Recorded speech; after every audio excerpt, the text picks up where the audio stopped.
the President's radio and TV address to the nation concerning his tax cut bill now pending in Congress. From the President's office in the White House, September 18, 1963. Good evening, my fellow citizens. Peace around the world and progress here at home represent the hopes of all Americans. In the next 7 days, the Congress will make crucial decisions in both areas. The United States Senate will vote on the treaty outlawing nuclear tests in the atmosphere. It is the first concrete limitation on the nuclear arms race since the bomb was invented. It enables all men and women, East and West, free and slave, now and in the future, to be free from radioactive fallout.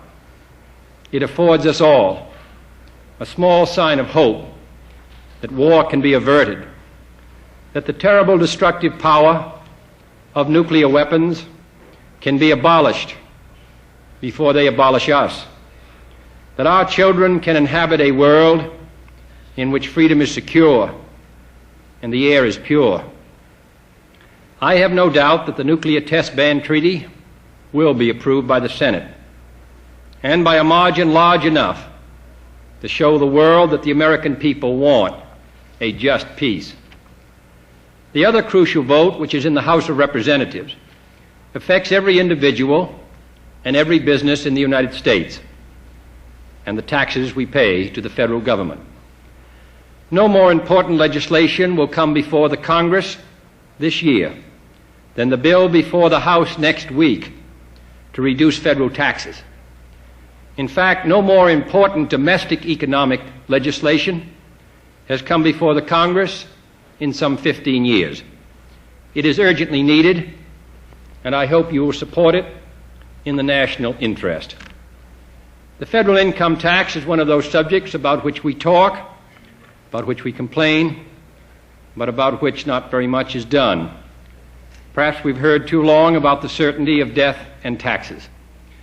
Perhaps other national and international issues now seem more pressing.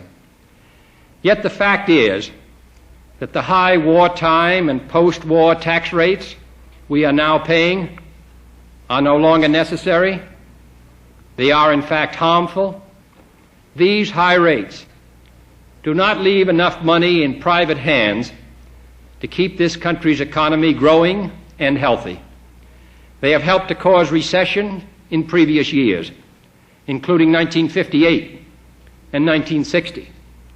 And unless they are reduced, they can cause recessions again. The bill on which the House will vote next week is a sound bill, and we need it for many reasons. First, a tax cut means more jobs for American workers. More after-tax money means more buying power for consumers and investors. And this means more production and the jobs our nation needs.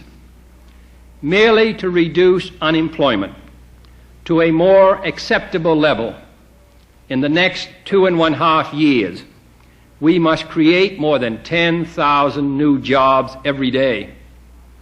We cannot effectively attack the problem of teenage crime and delinquency as long as so many of our young people are out of work. We cannot effectively solve the problem of racial injustice as long as unemployment is high.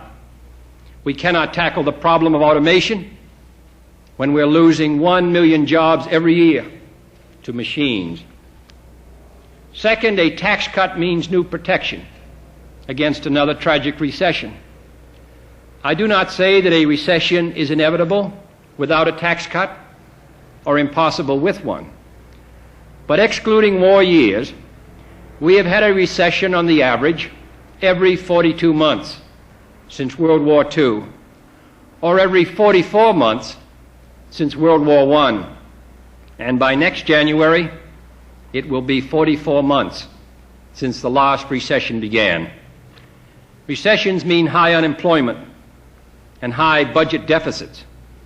Of all kinds of waste, they are the worst.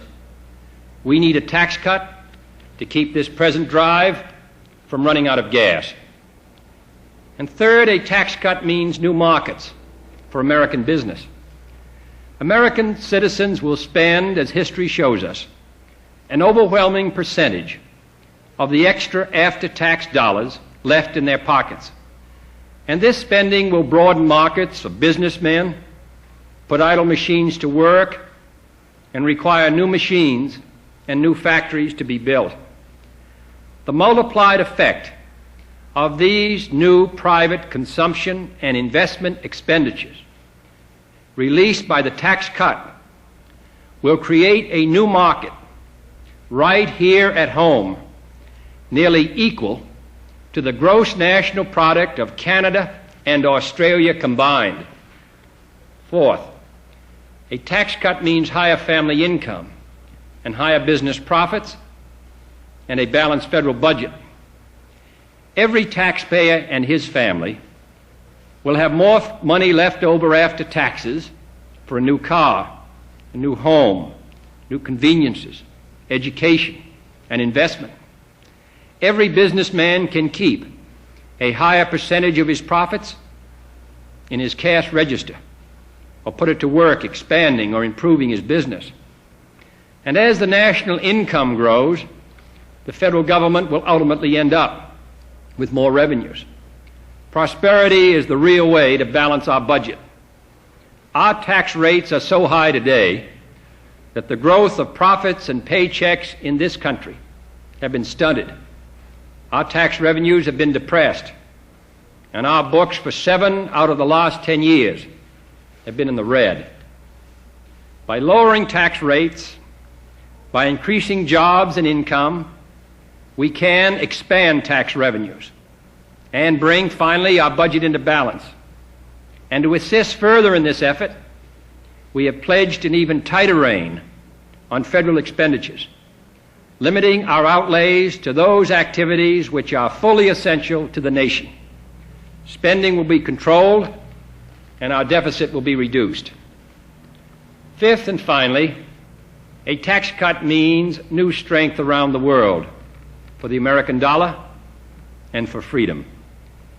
A tax cut can help us balance our international accounts and end the outflow of gold by helping make the American economy more efficient and more productive and more competitive, by enabling our goods to compete with those who are developing foreign factories, and by making investment in America more attractive than investment abroad. And a tax cut will help us convince other countries of the advantages of freedom by helping to end the long-term poverty of chronic unemployment and depressed areas which mark our country. For all these reasons, this bill deserves your support. I do not say it will solve all of our economic problems. No single measure can do that. We need to advance on many other fronts, on education, and job retraining, and area redevelopment, and youth employment, and the rest. But this bill is the keystone of the arch. Of course, it's always possible to find fault with any bill, to suggest delays, or to attach reservations. It's always possible for someone to say, I'm for the tax cut if other conditions are met, or when certain changes have been made, or some other version at some future time. But if we are to make the most of what this bill has to offer in creating jobs, in fighting recession, and balancing our international payments, it must not be diluted by amendments or conditions. It must not be sent back to the House Ways and Means Committee. It must not be put off until next year. This nation needs a tax cut now, not a tax cut if and when, but a tax cut now and for the future. This nation needs a tax cut now that will benefit every family, every business, in every part of the nation. Some of you may not be fully aware of the problems of those who face unemployment.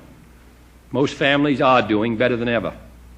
Another recession or the pains of economic insecurity or deprivation may seem very far away tonight.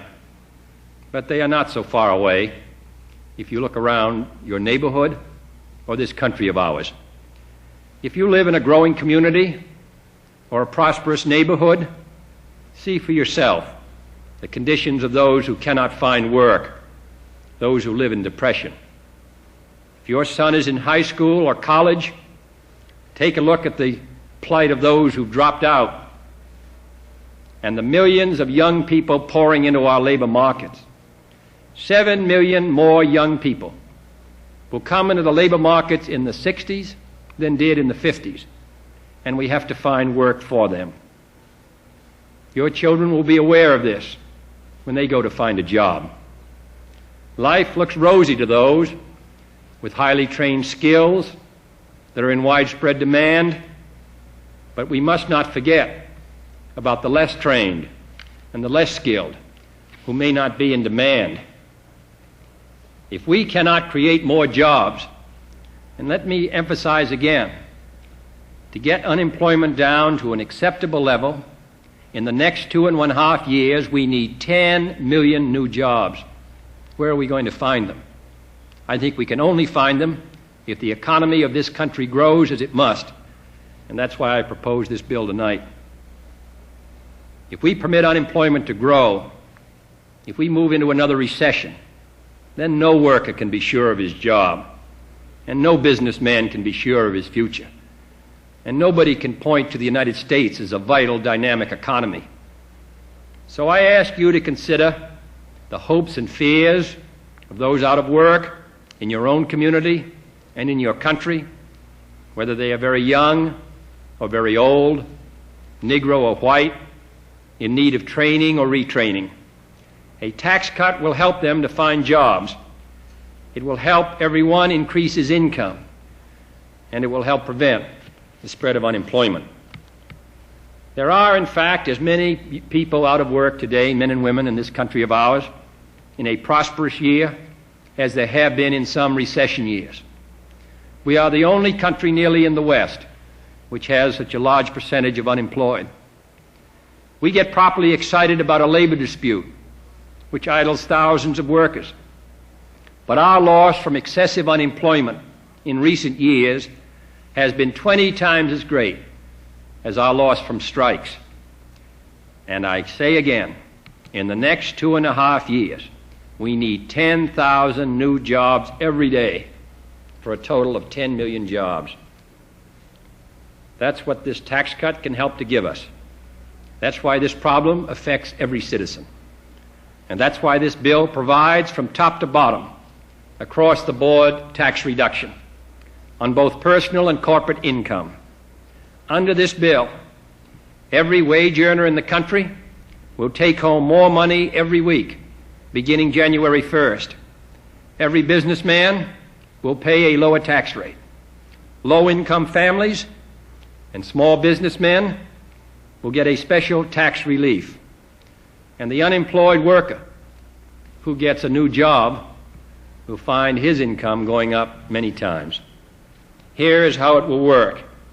A factory earner with 3 dependents earning $90 a week will have his taxes reduced by 1/3. The typical American family, a father, mother, and 2 children, earning about $6,000 a year, now pays an annual tax of $600. This bill will cut that tax by 25%.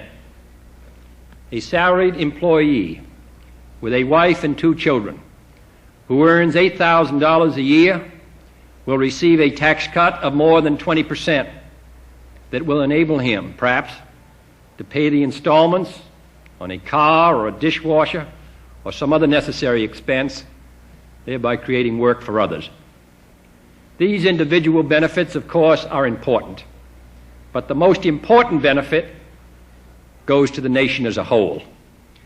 As these typical families and millions like them across our country spend that extra money on dishwashers or clothes or a washing machine or an encyclopedia or a longer vacation trip or a down payment on a new car or a new home, that's what makes jobs. The businesses which serve them need to hire more men and women. The men and women who are hired have more money to spend. The companies who sell these items have more incentive to invest, to improve, and to expand their operation. More young people out of school can find work, and the danger of recession then becomes less. Recessions, as I have said, in this country have been too harmful and too frequent, and have become more so. Between the first and second post-war recession, we had 45 months of upturn. Between the second and third, 35 months. Between the third and the fourth, 25 months. We have now had 31 months of steady upturn. I would like to see us skip a recession. I would like to see us release $11 billion of after-tax purchasing power into the private economy before another downturn can begin. That is why this bill is insurance for prosperity and insurance against recession. Recessions are not inevitable. They have not occurred in Europe for 10 years, and I believe that someday in this country we can wipe them out. We already have the ability to reduce their frequency, their importance, and their duration. And this tax cut is the single most important weapon that we can now add. The support in this country for a tax cut crosses political lines. It includes small businessmen, workers and farmers, economists and educators. Very few are openly opposed, of course, to cutting taxes. But there are those who, for one reason or another, hope to delay this bill, or to attach ruinous amendments, or to water down its effects. They want to deny our country the full benefits of tax reduction because they say there is waste in government. There may be, and we are working to get rid of it. But let us not forget the waste in 4 million unemployed men and women, with the prospect of still more unemployment if this bill does not pass. There are those who talk about inflation, when in fact prices have been steady, wholesale prices have been wholly steady for the last 5 years, a record unmatched in our history and unmatched in any other country. And when persistent slack in our economy threatens us far more with recession than with inflation. Those who are opposed talk about the federal debt, when the actual burden of that debt on our economy is being steadily reduced. Since World War II, the national debt has gone up 11%, while our national output has gone up nearly 300%. In contrast to state and local government, which has risen nearly 400%, their debt in the same period, as opposed to the federal government, 11%. Those who are opposed to this bill talk about skyrocketing federal employment, when in fact we have steadily reduced the number of federal employees serving every 1,000 people in this country. In fact, there are fewer federal civilian employees today than there were 10 years ago. We have reduced waste and improved efficiency at the Pentagon and in the Post Office, in the farm programs, and in other agencies throughout the government. Section 1 of this bill, as Chairman Mills of the House Ways and Means Committee pointed out, makes clear that voting for this bill is a choice of tax reduction instead of deliberate deficits as the principal means of boosting the economy and finding jobs for our people. No wasteful, inefficient, or unnecessary government activity will be tolerated. We are pledged to a course of true fiscal responsibility, leading to a balanced budget in a balanced, full employment economy. My fellow citizens, this is a matter which affects our country and its future. We are talking about more jobs. We're talking about the future of our country, about its strength and growth and stability as the leader of the free world. We are talking about helping people, people who've been looking for work for a long time in eastern Kentucky, in West Virginia, in Pennsylvania, the steel towns of Ohio, Gary, Indiana, southern Illinois, other parts of our country, some of our mill towns.